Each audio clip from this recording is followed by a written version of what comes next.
Let's come back to this 42nd presentation in the year of Parayana, the way across, the way beyond the planet into the star system, the way across the star system into the interstellar frontier. Coming right up.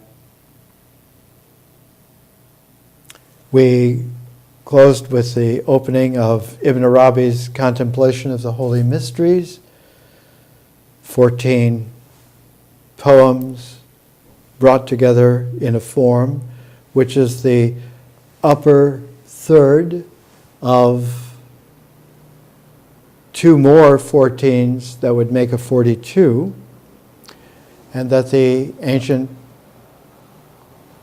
42 hymns of Ene Diwana, bringing the quality back with Mary Magdalene doing the 42 Odes of Solomon, and the Gospel of Matthew making the 42 generations from Abraham to David, Solomon, exile, return, Jesus, resurrection.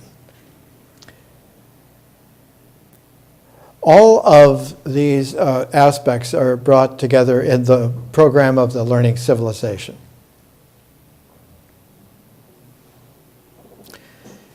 Ibn Arabi, his short classic Journey to the Lord of Power, is used in the 9th phase of the Learning Civilization, the self-study phase after the 8, 4 for first year, 4 for second year, and a 9th for your individual inquiry as moving beyond completion into your quality of engagement with the quest for a more perfect quality. We've been talking about how Einstein, in particular,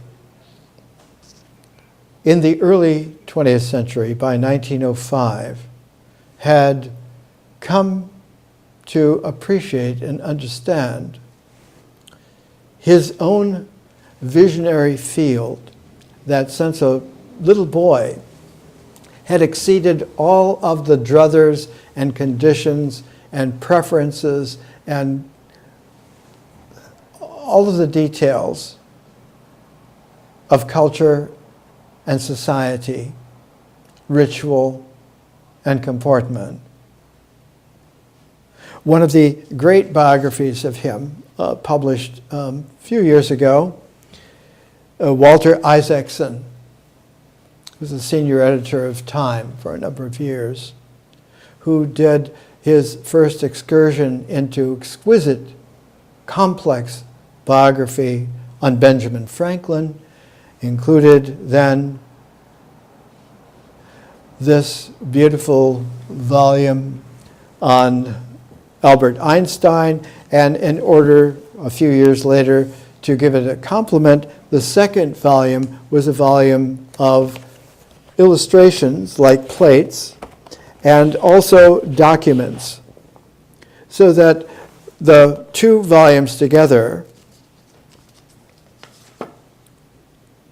a biography in complex detail and a volume of plates plus pages, is the form that I have taken for the upcoming, very soon now, Jesus in Alexandria and Mary Magdalene, Our Origins of Shared Presence.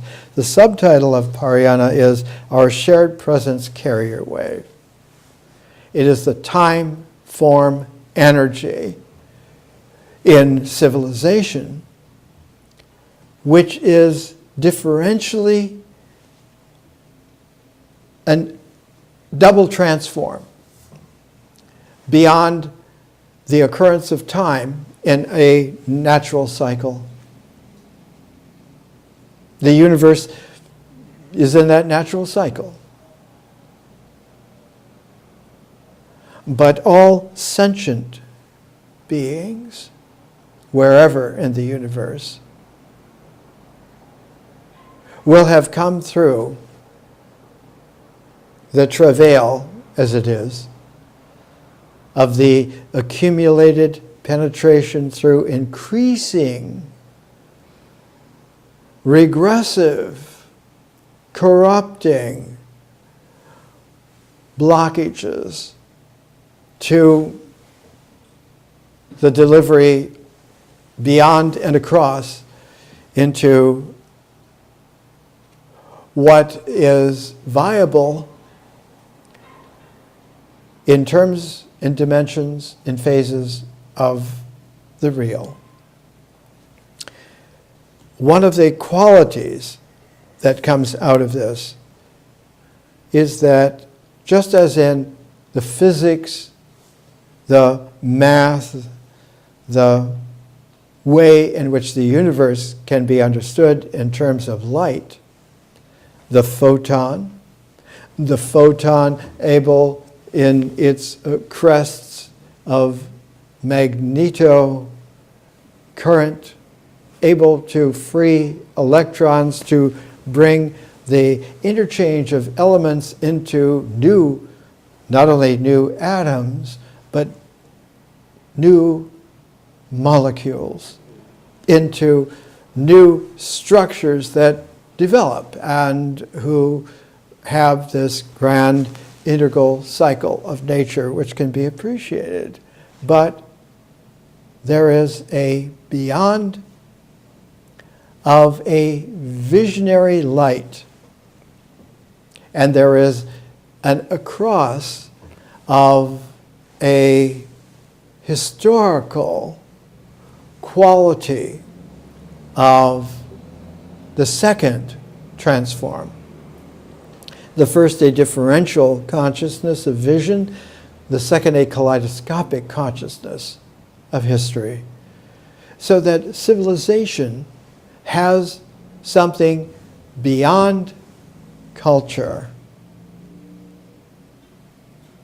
That is, it has the beginnings of another time form. Not only natural time, but now there is a new fifth dimension of vision, a kind of a magic, loose freely in the world, to be rarely discovered and even more rarely appreciated, which allows for a second time signature to come into play. And as it does, the field of vision, because it is infinite,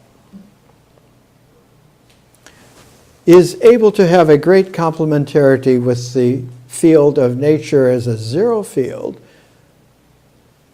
because she is fertile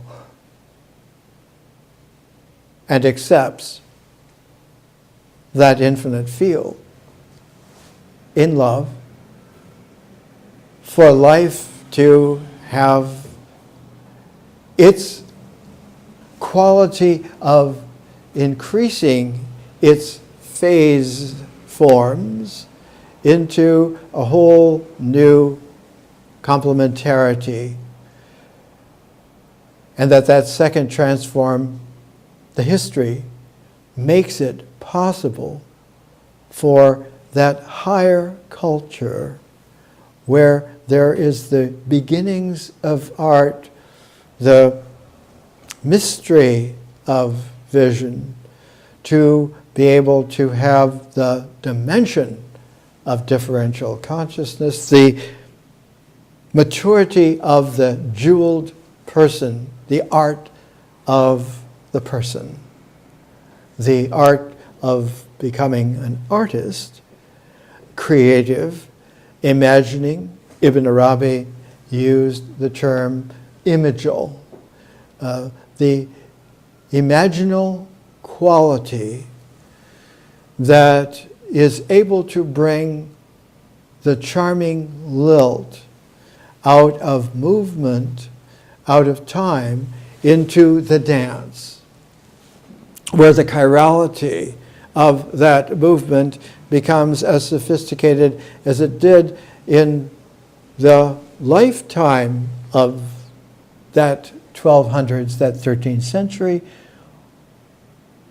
where a like visionary Rumi became, after his great differential transformation with Shamsi Tabrizi, stopped just being a professor, became a savant, matured again into that third quality of being able to have a whirling, swirling dervish, mevleve quality of dance where one never gets dizzy, because the pivot is not based on the balance of the inner ear. It is based upon the infinite scalar scope of hearing the music in its cosmic quality. Here, the mystery deepens. Here, consciousness heightens. And here, the very quality of space becomes fruitful in a way in which the blossoming harkens back and brings that third quality of time into play. That quality of time that history and science paired together are able to tune, whereby one inherits the freedom. It's hard to find a good phrase for it. Here in Los Angeles, some 60 years ago, when Aldous Huxley and Christopher Isherwood and Swami Prabhavananda were doing a translation of the major Upanishads out of Sanskrit, they called the English translation the breath of the eternal.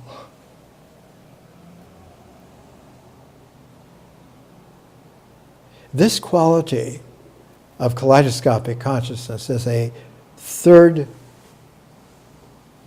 after the second transform, a third quality where nature not only is magical with vision and art, but is historical with science. All of this has a pivot about the time of Abraham having his vision of a promised land,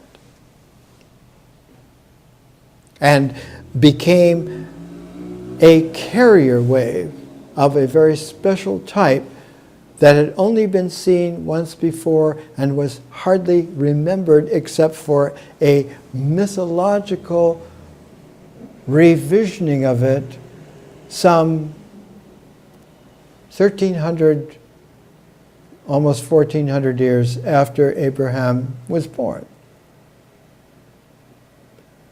It became a carrier wave that for the first time became historical. The whole book of Genesis, the thumb of the Torah, that first book, Genesis, is the history of how Adam's creation as the original carrier wave man who learned to read and write from his wife Eve, who plucked the fruit of that tree and gave him to eat, as the translation runs. That 2,000 years later, from 4,000 BC to 2,000 BC, was a time form of another carrier wave. The written quality at that time came not from that branch of Abraham and Sarah, but came from Zarathustra, His wife's name was Havogi, and Havogi was the princess of a royal kingdom quite far from Zarathustra's homeland, which was in Central Asia, what is today Uzbekistan, around what is classically Samarkand. And he went to live with his wife's family in the center of that kingdom of the time, and that city today is known as Kabul in Afghanistan, which is, interestingly not enough, in this new carrier wave, again, 2,000 years later, of great consternation and struggle. This involves our new carrier wave, hearkening back in its great concourse to a previous carrier wave that had inherited the carrier wave of 2000 BC of Abraham and of Zarathustra. Well, Jesus was the 41st and then 42nd generation from Abraham. The first triple witnesses that understood and met the birth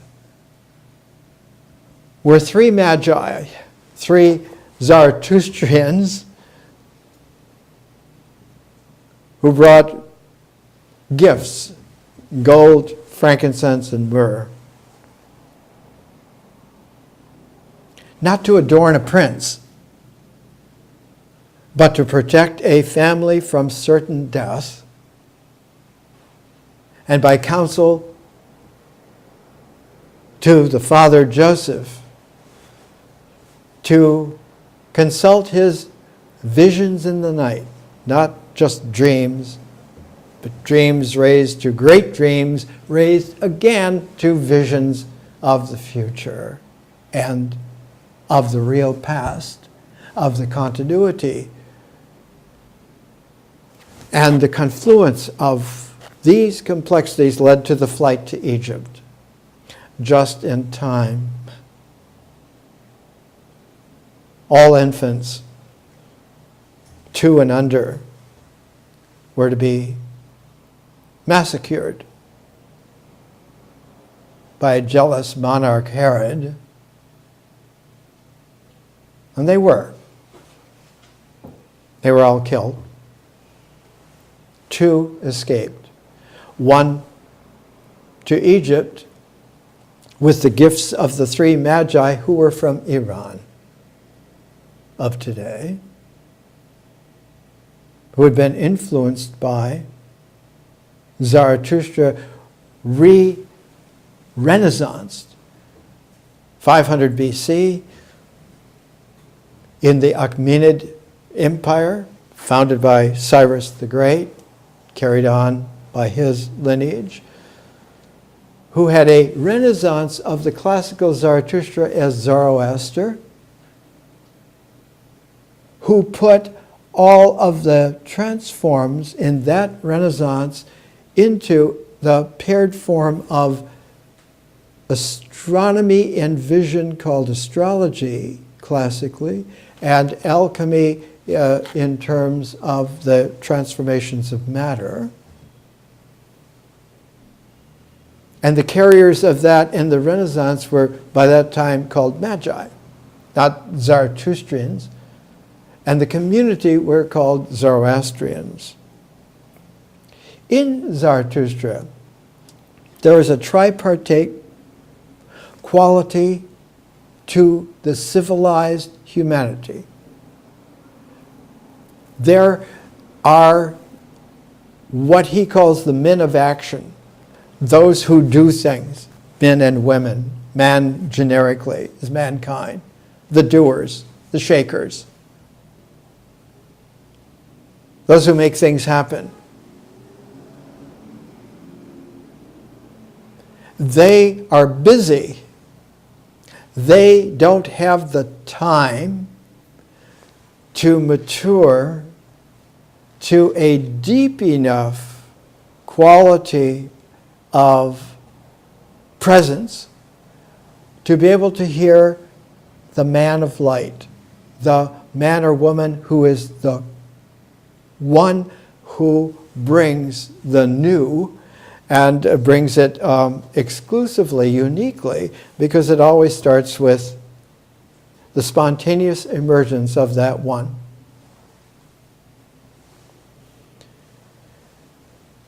The people of action cannot hear because they don't have the maturity of presence to be able to hear. They cannot see because they cannot hear. So there needs to be a median. This, Zarathustra says, is the community of friends. They are friends together. They can hear the man of light, and they can speak and show to the people of action. This is new. This is fresh. And because it is new, it has all the energy of time with it. And if you continue to do the old will be leached out from its dynamic. It will collapse from its space. And you will be dead. And you will die with it. So that the new is not a replacement of the old, it is a maturation of it. It is a fulfillment of all of the developments of a third kind of a wave. Not just the carrier wave in its referentiality, a reference wave, but pilot wave persons who are the real community of friends. They are friends across time. They're friends across space, across every kind of categorization. Not just race and creed and so forth. All of it. They are friends. They hear in their pilot wave multifacetedness, the scintillation that is the jewel that they are being lit. And together, they find ways to convey this to the people of action. This is what to do now. And so. Not by a plan, not by an encoding, but by freeing the electrons so that the new molecules can come into play, and from there the amino acids are able to bring new proteins into play, and by this the qualities of life not only evolve, but they accrue. That penetration of being able to be at home, one of the phrases I used to use, that kind of maturation originally is out of the sandbox onto the beach. But that second transform is off the beach into the ocean.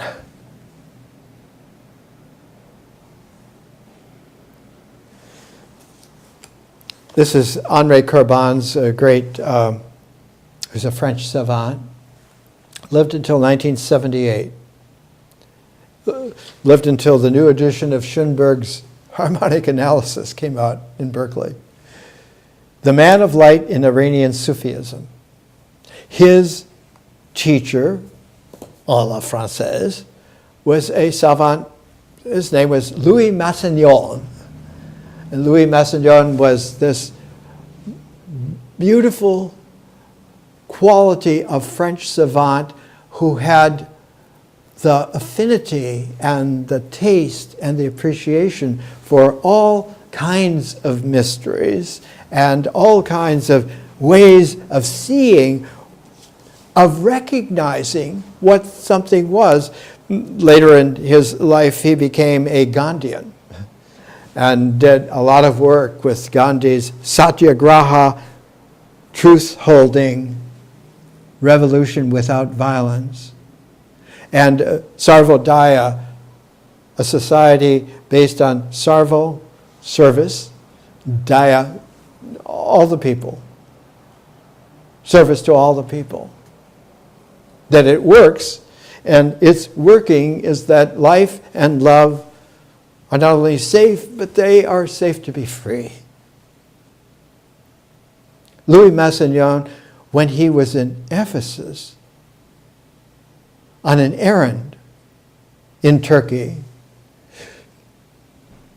went to the cave of the seven sleepers because it's mentioned in the Quran.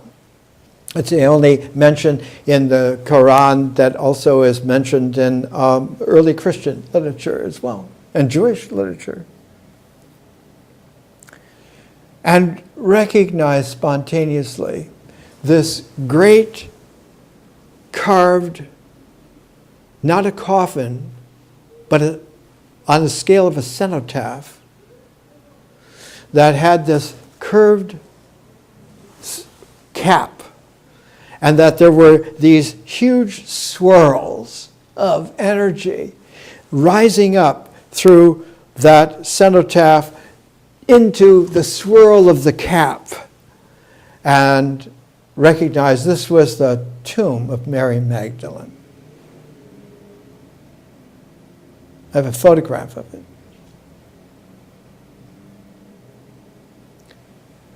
The 20th century architect, at the same time that Massignon was understanding this and expressing this to very small and yet very influential coterie of friends, one of the hearers of Massignon was the architect Le Corbusier.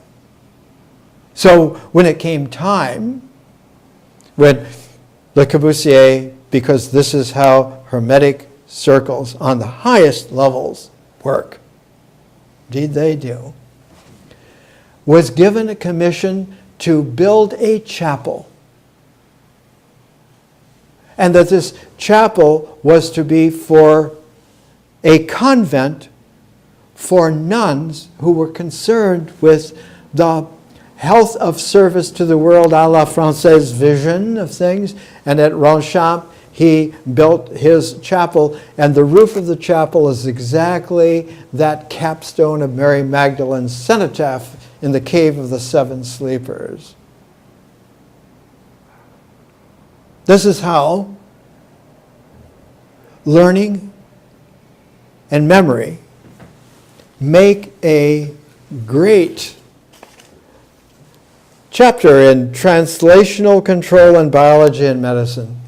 Other chapters, and they go on and on and on, and one can understand the first chapter, Origins and Principles of Translational Control.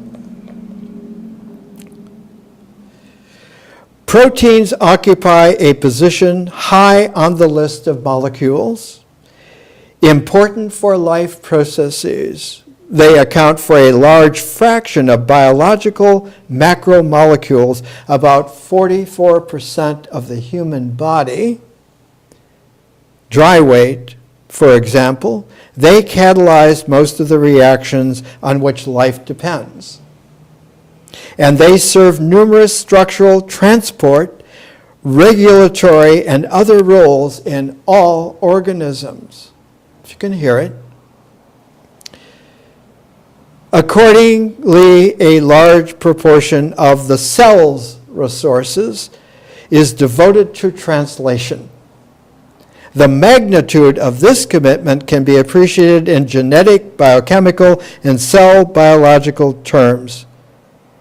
Translation is a sophisticated process requiring extensive biological machinery, one way to gauge the amount of genetic information needed to assemble the protein's synthetic machinery is to compile a parts list of essential proteins and RNAs, analysis of the genomes of several microorganisms had converged on similar estimates.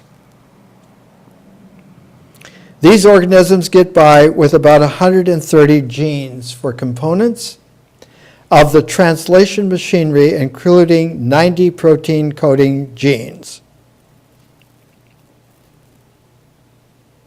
About 40 genes for ribosomal and transfer RNAs, and a somewhat larger number of genes are involved in eukaryotes which have more ribosomal proteins and initiatory factors. For example, discounting genes that are dispensable for growth in the laboratory, it can be calculated that 40% of the genes in a theoretical minimal cellular genome are devoted to translation apparatus, learning and memory. Just to have learning and memory, not learning and then memory, but just to have that facility. It's 40% of the genome of all living creatures, great and small. It is important to understand that at every carrier wave, every 2,000 years, there is an emphasis that the dynamic refreshes itself through a recalibration of time. And that recalibration of time takes place between the reference wave and then 350 years later the carrier wave. And the median of that 350 years is 175 years. So one looks to see that the previous carrier wave of 2,000 years ago is 0 BC, roughly. And the reference wave is 350 BC. And the median pivot of that would be 175 BC. What happened in 175 BC? The appearance of the teacher of righteousness founding the Essene community at Qumran. After 20 years of wandering and finding and understanding that they need to recalibrate time, and the classic of that recalibration in the early Essene Qumran community is the Book of Jubilees. You recognize, this is what your computer will show you. The Book of Jubilees, sometimes called the Lesser Genesis, is an ancient Jewish religious work of 50 chapters, considered canonical by the Ethiopian Orthodox Church. It's extra canonical by the Greek Orthodox, the Roman Catholic, and the Protestants, but in Ethiopia,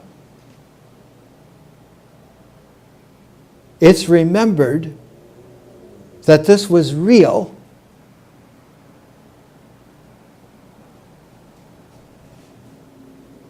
Two disciples prepared that. One was Philip, who was able to enlighten the caravan leader of Queen Candace of Ethiopia, and he received a baptism from Philip. And it was passed on to Philip's co-writers. There were three who, like a tripod instability, were given the assignment to write this up. One was Philip, a second was Thomas, and a third was Matthew. And while Thomas went to India with it, Matthew went to Ethiopia with it. Philip went to Ephesus with Mary Magdalene and the young St. John. So that it is something where one has to begin to understand. The teacher of righteousness was not an Essene, but founded that quality in keeping with a vision of Essenes at Qumran to be a complement to something which had been developed and founded before. And that something was in Alexandria. Because the teacher of righteousness was an Alexandrian Jew whose father, that generation, were the translators of the Bible into Greek, the Septuagint, brought there by Ptolemy Philadelphus, Ptolemy II Philadelphus, to complete the sacred books of the world in the great library at Alexandria, and being a son of that generation that had translated the Septuagint, whatever visionary works they had became incorporated in the Septuagint, and later on were accepted because they were very early in that codification before there was a Hebrew Bible codified and accepted. And so they joined. And one of the earliest books was the book of Enoch. But earlier than it, almost by a generation, was the book of Job, which was the first book of the teacher of righteousness. His last book was the book of Daniel, written about 162 BC in Alexandria. And the main north-south boulevard in Alexandria still carries the name, Nebi Daniel. It's the street of the author of Daniel. More next week.